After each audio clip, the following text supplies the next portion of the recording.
घबराओ मत, गिर जाना भी यहां दौड़ना है।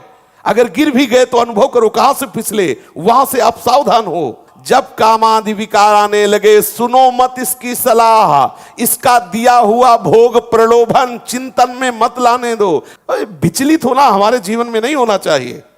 1000 बार नाली में गिरेंगे फिर भी हम छाती ठोक के आगे बढ़ेंगे। साधक विचलित होता है, मेरे मन में काम सता रहा है, मेरा आकर्षण हो रहा है स्त्री शरीर के प्रति, या स्त्री शरीर साधक पुरुष शरीर के प्रति। ये कोई आश्चर्य की बात है? ये तो स्वाभाविक है, इसी में तो फंसा है जीव। आकर्षण क्या है? यही तो फंसा है। बंधन क्या है? यही तो है। ये कोई आश्चर्य की कोई तूफान आ गया क्या? इसको इतना मानसिकता में क्यों लिया जाता है? हाय हाय क्यों? यही तो प्रश्न है। इसी में सब फंसे हुए हैं और इसी पर तो हमें विजय प्राप्त करनी है। और ये इतना अवसर आपको कैसे मिला कि आप आंख उठा के दूसरी की तरफ देखें, आप काम का संकल्प करें, आप काम की चेष्टा करें? आपको समय कैसे मिला? इसका मतलब भगवत चिंतन में आप ढिलाई कर रहे हैं। भगवत चिंतन करने वाले उपासक के हृदय में जब कभी काम क्रोधादि वेग आते हैं तो वो विचार के द्वारा उनको नष्ट करता है। उसके पास विवेक विचार रूप कैंची है, एक क्षण नहीं लगाता, काट के बाहर कर देता है। काम क्रोध आदि मन के विकार हैं, भूख प्यास आदि प्राण धर्म है, जन्मना मरना शरीर धर्म है, मेरा इसका संबंध कहां है? ये तदात्म भाव ही तुम्हारी दुर्गति का कारण है। आ रहा है काम, आने दो, मन में ही तो आ रहा है ना, आप में थोड़ी आ रहा है। ये नाम पे अश्रद्धा, शास्त्र पे अश्रद्धा, गुरु पे अश्रद्धा, धाम पे अश्रद्धा, यही तो इसकी चाल होगी तुम्हें परास्त करने की। बहुत सावधान। माया मुक्त होना कोई खिलवाड़ है? अनादिकाल से जीवों को भ्रमित करती हुई चली आ रही माया। सावधान। निराशा ये हमारे जीवन में नहीं होनी चाहिए परमार्थ के प्रति। क्यों? जिस समय आपके हृदय में कोई गंदी चेष्टा करने की भावना, उस समय कहां गया आपका विवेक विचार, भगवत स्मरण कहां गया? क्या करने जा रहा हूं, किससे कर रहा हूं, कौन है जो मुझे प्रेरित कर रहा है? कहां है विवेक आपका? कहां है ज्ञान आपका? कहां है आपका सतमार्ग का वो दृढ़ संकल्प जो भगवत प्राप्ति के लिए, भगवत प्रेम के लिए, भगवत चिंतन के लिए आपने स्वीकार किया है? जैसे जैसे आप कसोगे अपने आप को, सत्संग में सुना है, वैसे वैसे आपको परास्त करने के लिए चाल चलेगा। मन विचलित करेगा। कुछ नहीं, कुछ नहीं, क्यों परेशान हो रहे हो? कुछ नहीं है। विवेक के द्वारा समझो। एक जनेंद्री केवल घर्षण क्रिया से सुख का आभास कराती है, चाहे वो हस्त द्वारा करो या किसी शरीर के द्वारा करो। इसे गर्मी के द्वारा जब आपकी शक्ति का स्खलन होता है तो आपको आभास होता है सुख का। सुख नहीं है। अगर सुख होता तो कीड़े मकोड़े पशु पक्षी सब इसी में लगे हुए हैं। सुख किसे कहते हैं? सुख सच्चिदानंद है और वो किसी क्रिया के द्वारा प्राप्त नहीं होता, वो अपनेपन से होता है, संबंध से होता है। देखो एक बार श्री कृष्ण से अपनापन करके। हारो मत, निराश मत हो, उदास मत हो। उसके द्वारा दी हुई सलाह को मत मानो, वो दुश्मन है। मन और बुद्धि इस समय हमारे सच्चे मित्र और सच्चे दुश्मन है। यदि हमें भगवत मार्ग के सूत्रों पे चला रहे तो वही मित्र है, और अगर भगवत मार्ग के विरोधी कर रहे तो वही शत्रु है। उसमें दो भाव विराजमान है, कुमति सुमति। सुंदरमति और कुमार्गगामी मति एक ही बुद्धि में विराजमान है। सुंदर संकल्प, सत संकल्प, असत संकल्प, ये मन में विराजमान। थोड़ा विवेकवान साधक बनो। ये विकार आपका स्वरूप नहीं है, विकार आपकी मांग नहीं है। विकार आपको परास्त तभी करता है जब आप अपने में देखते हैं, अपनी मांग लेते हैं, अपनी आवश्यकता मान लेते हैं। तब आपको सिर्फ अपने मन से युद्ध करना है। बाहर हमारा कोई शत्रु नहीं है, बाहर हमें कोई फांसे ही नहीं है। सूक्ष्मता में आओ, सिर्फ मन से युद्ध करना है, मन से। यही परास्त करता है प्यारे। इसी पर तो विजय प्राप्त करनी। बाहरी कोई साधना हमारे काम की नहीं है। बाहरी साधना का प्रभाव है मन पर आए, मन को ठीक करे, मन को निर्मल करे, मन को निष्काम करे। अगर वो नहीं हो रहा तो उससे अपनापन मत रखो। उस समय थोड़ी देर बाद देखोगे कि आप शांत हो गए, निर्मल हो गए। अगर क्रिया करोगे तो संस्कार नवीन बन गया, अब और जोर से आएगा, तुम्हें नष्ट कर देगा। जलो, प्रभु के लिए आए हो, इस मार्ग में परास्त मत हो। यह हमारे हृदय की जो बार बार वृत्ति हमको गिरा रही है, हमको फंसा रही है, हमको विचलित कर रही। कहीं कोई विचलित नहीं कर रहा। कैसे तुम परेशान हो रहे हो? तुम्हें त्रिकाल में कोई विचलित नहीं कर सकता। तुम ऐसे हो, समझो। किसी भी विकार का तुम्हारे ऊपर कभी प्रभाव नहीं हो सकता। तुम विकार को पकड़े हुए हो प्यारे, समझो समझो। बंधे हो कीर मरकट की नहीं, सूक्ष्मता से समझो। विकार के पुंज शरीर को, विकार के पुंज अंतःकरण को तदात्म भाव से स्वीकार किए हो, चाहते हो निर्विकार हो जाए। अरे तू निर्विकार है ही, निर्विकार था, निर्विकार रहेगा। विकार का केवल त्याग करना यही साधना है। विकार जिसमें आ रहे हैं उसमें तदात्म किए हो, इसीलिए परेशान हो। अभी निर्विकार, अभी जीवन मुक्त हो। थोड़ा सुलझो। साधना का मतलब सुलझना। अपने लोग सुलझ नहीं रहे, केवल कथा वार्ता, मनोरंजन, नाच गाना, ये सब बाहरी बात है। निज सुख बिन मन होई की थीरा। जब तक इसे अध्यात्म सुख नहीं मिलेगा तब तक रुकने वाला नहीं। कोई भी वस्तु ऊपर चढ़ानी होती तो ऊर्जा शक्ति चाहिए, ऊर्जा शक्ति। पानी को छोड़ो, नीचे जाएगा। अगर ऊपर चढ़ाना है तो मंत्र के द्वारा, ऊर्जा शक्ति के द्वारा ऊपर चढ़ता है। ऐसे ही मन 5 ज्ञानेंद्रियों के द्वारा अधोगामी हो गया है। मना खष्टानिंद्रियाणि प्रकृति स्थानि करसति। अब तप के द्वारा, मंत्र बल के द्वारा, भजन बल के द्वारा एक बिजली पैदा होती भजन से, वो इस मन को चढ़ाती, ऊर्ध्वगामी बनाती है। मन सच्चिदानंद की तरफ लगता है। घबराने की, उबने की, निराश होने की, हताश होने की जरूरत नहीं है। उसको सत्य मान रहे हो, सत्य को असत्य मान रहे हो, कैसे चल पाओगे? काम सत्य है, इसकी वासना सत्य है, इसकी चाल सत्य है क्या? असत्य है। असत्य से क्या भयभीत हो ना। नकली सांप कब काटेगा? विश्वास कर, केवल तू देख के डर रहा है। उसमें ना विष है ना दांत है, केवल नकली दांत है। वो नकली केवल दिखाई दे रहा है, उसे काटने की सामर्थ्य नहीं। अरे नैनम छिन्दन्ति शस्त्राणि नैनम दाति पावका न चैनम क्लेदेन त्यापो न शोष्यति मारुता। तेरे को कोई भी नहीं जला सकता, कोई भी नष्ट नहीं कर सकता, तेरे को कोई नहीं काट सकता। तू समझ, ये सब नकली सांप है, तेरे को काट नहीं सकते। जहां काट सकते हैं वो सब एक ही जाति के हैं, और उसको तूने तदात्म भाव से अपना मान रखा है। तू महान आनंद स्वरूप चैतन्य घन है। जड़ शरीर, जड़ भोगों को तू तदात्म भाव से स्वीकार कर रहा है, कर्ता भोक्ता भाव से। थोड़ा सुलझो। ये परमार्थ बहुत मेहनत करने वालों का नहीं है कि आप बैल की तरह लगे रहो तो परमार्थ हो रहा है। बात समझो। परमार्थ है, सुलझने का नाम परमार्थ है। हमें अलग होना है, हमें क्रियाओं से अलग होना है, कर्ता भाव से अलग होना है, शरीर से अलग होना है, अंतःकरण से अलग होना है। यद्यपि अलग है पर बंधे हो कीर मर, हम ही पकड़े हैं ना, हम ही से स्वीकार करें। सब साधना, चाहे भक्ति मार्ग की हो चाहे ज्ञान मार्ग की हो, सब साधना का सार है इससे अपनापन अलग हटा देना। सब साधना का सार है। नहीं ऐसे ही पर जानते हो, अधिकतर साधक बैलेंस बना के चल रहा है। विषय भोगता हुआ, मनमानी आचरण करता हुआ और प्रमाद को कृपा मानता हुआ। तभी कोई अनुभूति नहीं, कोई दिव्यता नहीं, कोई आनंद नहीं। एक उसके अंदर बस ये बात बैठ गई है कि बिना विषय सेवन के जीवन बेकार है। थोड़े दिन तो जलिए आप, जल करके चलिए आप, देखिए आगे।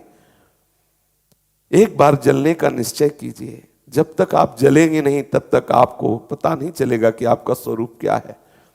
जिस समय आपके अंदर विकार आ रहा है उस समय आप शांत भाव से बैठिए। किसको विकार आ रहा है, कहां विकार आ रहा है, ऑपरेशन कीजिए।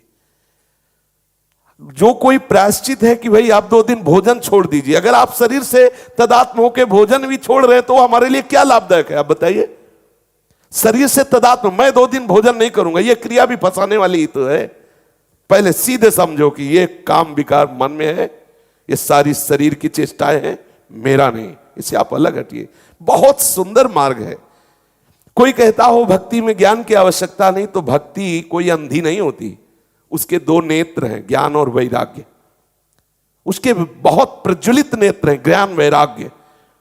वो ज्ञान रूपी नेत्र से देखता है, वैराग्य की तलवार से काटता है, आगे बढ़ता है और अपने प्रीतम से मिलता है। ये कोई खिलवाड़ का मार्ग थोड़ी है।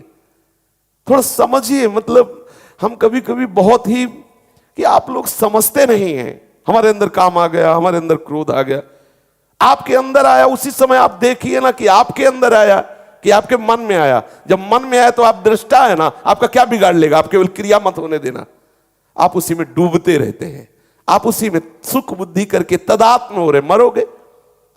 सुख बुद्धि करके उसका चिंतन करना, मर गए। क्रिया हो कि ना हो, नष्ट हो गए। क्या नष्ट हो गए? आपका तदात्म हो गया। आप अपने साक्षी भाव से, दृष्टा भाव से, दासत्व भाव से विलग हो गए। समझिए ना इसे।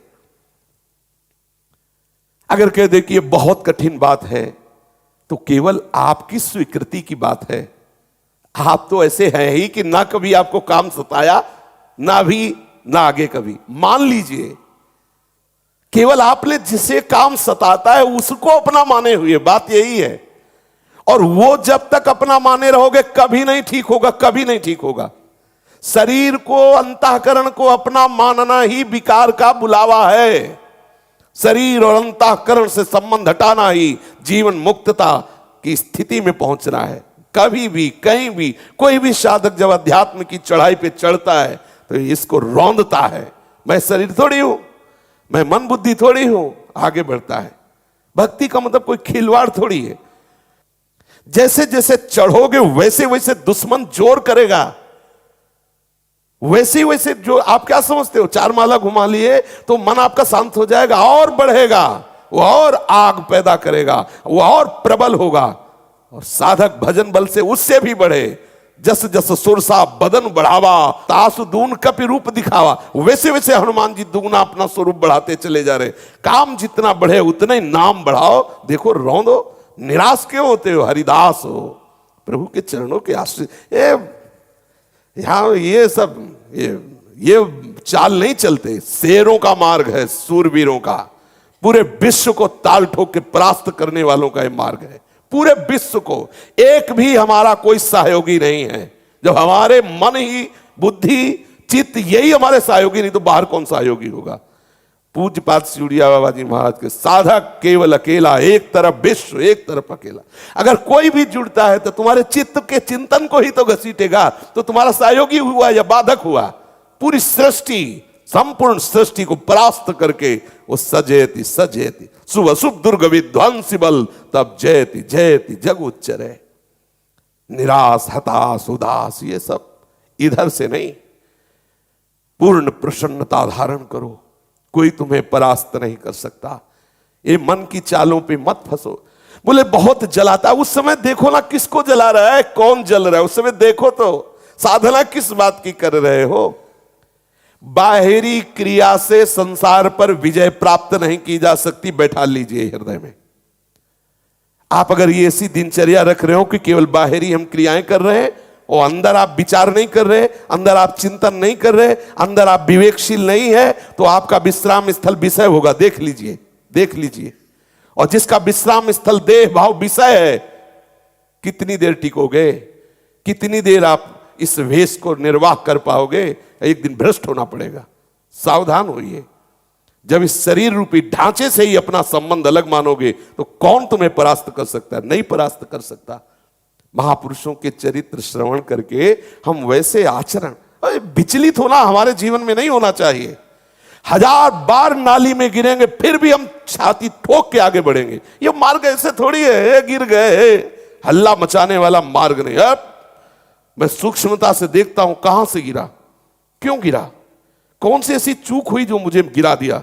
अच्छा, हमें लगता है हमारा खान पान बिगड़ा, मुझे लगता है कि ऐसा मेरा चिंतन छूटा, नहीं छूटने देंगे, नहीं खाएंगे, ऐसा ऐसी वस्तु नहीं देखेंगे, फिर आगे बढ़ते। अगर फिर फिसलते हैं फिर हम सावधान हो, अंतिम समय तक हम यही लड़ाई लड़ेंगे। ये कैसे बैठते हो कि तुम्हें काम क्रोध का इतना लंबा चिंतन हो जाता है कि आप विचलित हो जाते हो? कितने खाली हो आप, जरा विचार करो। स्फुरना होना बात अलग है, आप उसमें डूब गए, आप उसकी चेष्टा में आ गए। मतलब कितना अंतराय है आपके भजन में। बातें बनाने से नहीं बनेगी बात। आपको इतना समय कैसे मिला, क्यों आपको इतना मनन करा रहा है कि आप बाहर देख लो, आप वो चेष्टा कर लो। आपको इतना समय के मतलब भजन के अंतराय का बहुत समय है आपके बीच में। आप अव्याव्रत भजनात् में नहीं हो। रौंद डालो मन की वासना को। राधा राधा राधा राधा राधा सुनो ही मत वो जो कह रहा है राधा राधा। अपनी बात सुनाओ, देखो अगर अधीन ना हो जाए तो कहना। लेकिन राधा राधा और बस हम सुनने में लग गए, देखने में लग गए, चेष्टा में लगे। बोले अरे नाम का कोई प्रभाव नहीं आ रहा। युद्ध है, वो भी तो भगवत स्वरूप है, कोई साधारण है क्या? मन इंद्रियाणाम मनश्चास्मि। योद्धा तभी आनंदित होता है जब जोड़ का योद्धा होता है। अगर ममई वांसो तो तू सच्चिदानंद प्रभु का अंश है। तो वही कह रहे हैं कि इंद्रियों में मन मैं हूं, बराबर का जोड़ है, कोई खिलवाड़ थोड़ी है। और ये कायर पुरुष घबरा के भागता है, योद्धा ताल ठोकता है। हरि का स्वरूप जीव है, हरि का स्वरूप मन है, और इसको परास्त कर लो। आप सजेति सजेति सतरति सतरति स लोकांतरयति। अगर ऐसा नहीं हो तो भोगो नरक, मरो जा करके भी। खेल है। अब इसमें कहो कि भगवान सहयोग कर रहे, तो शास्त्र और संत और सदगुरुदेव रूप से कौन बोल रहा है? वही तो तुम्हें संभाल रहे, तुम्हारा पक्ष ले रहे। आप अश्रद्धा करो, आज्ञा का उल्लंघन करो, भोगो जाके संसार उसी प्रवाह में बह रहा है। अगर बचना चाहते हो तो उनकी आज्ञा में रहो। साधक जब काम क्रोधादि का चिंतन तन्मयता पूर्वक करेगा तभी परास्त होगा। जब कामादि विकार आने लगे, सुनो मत इसकी सलाह, इसका दिया हुआ भोग प्रलोभन चिंतन में मत लाने दो। उसी समय आप गाढ़ चिंतन करो ना। नहीं बन रहा, चीखो, चिल्लाओ राधा राधा राधा। लेकिन उस समय आप चीखेंगे नहीं, गंभीर होकर चिंतन कर रहे हैं विषय का। आपकी इंद्रियां उसी में तन में, मरो। जहर खाओगे मरोगे। अब आप कह दो कि अरे कोई बचा लेते, कैसे बचोगे? क्योंकि ये आपके अंदर का विषय, आपको ही ठीक करना पड़ेगा, आपको ही सुलझना पड़ेगा। आप उसमें तन्मयता करें, निश्चित मरोगे। क्रिया हो या ना हो, आपका वो संस्कार, आपका वो आंतरिक चिंतन गलत हो जाएगा। थोड़ा सुलझो, थोड़ा सावधान हो। अगर भजन करते हुए भजन में डूबने लगो, भगवत साक्षात्कार ना हो जाए तो कहना। पर देखो ये जलने का विषय। बहादुर आदमी चोट लगने पर और खूंखार होता है। कायर आदमी एक बूंद खून देखेगा, दैया रे भाग गया। तो ये कायरों का मार्ग थोड़ी है, सूरवीरों का मार्ग है। अगर कहीं भी हम झुकते हैं तो हम सावधान होते हैं। ये कौन सी ऐसी वृत्ति है जो मुझे रौंद दिया, गिरा दिया? सूक्ष्मता से उस वृत्ति को पकड़ा और कस दिया। ये बिल्कुल आप ऐसा हवा मत समझो कि माया बहुत बड़ी हवा है। अगर माया भगवान की एक शक्ति है तो ऐसी अनंत शक्तियों को अधीन करने वाली भक्ति है। आप ऐसा मत समझो, जो ठाकुर को अधीन कर ले वो भक्ति। माया जीव को अधीन करती है और भक्ति भगवान को अधीन करती है। आप भक्ति को स्वीकार करो, माया की तरफ देखते ही काहे को हो। नाम रूप लीला धाम, बस यही हमारे विचरण करने का विषय हो। जलन आ रही, आकर्षण आ रहा, परेशानी आ रही, ये सब मन बुद्धि का तमाशा है, ये मन बुद्धि का जाल है। थोड़ी देर ऐसे समझ के इसे डिलीट करो, इसे हटाओ। उसको तूफान मानकर दिमाग में मत बैठा लो कि अरे अब क्या होगा। कुछ नहीं होगा। आंख खुली स्वप्न खत्म, ऐसे ही है। आंख खुली स्वप्न खत्म। जागो, उसके लिए किसी के सहयोग की जरूरत नहीं। जागो, भगवत स्मृति में जागो, मोह निद्रा भंग करो, फिर देखो आनंद। डरो मत, घबराओ मत। गिर जाना भी यहां दौड़ना है। अगर गिर भी गए तो अनुभव करो कहां से फिसले, वहां से आप सावधान हो। ये ऐसा खेल नहीं है कि आप निराश हो जाएं, आप परास्त हो जाएं। नामे भक्ता प्रणश्यति, पहले हरि बोल रहे। करो सदा तिनके रखवारी, जिम बालक राखे मातारी। हरि बोल रहे, मुझे डरना क्या? मुझे और उत्साहित होकर हरि का बल लेकर के इन विकारों को परास्त करना है।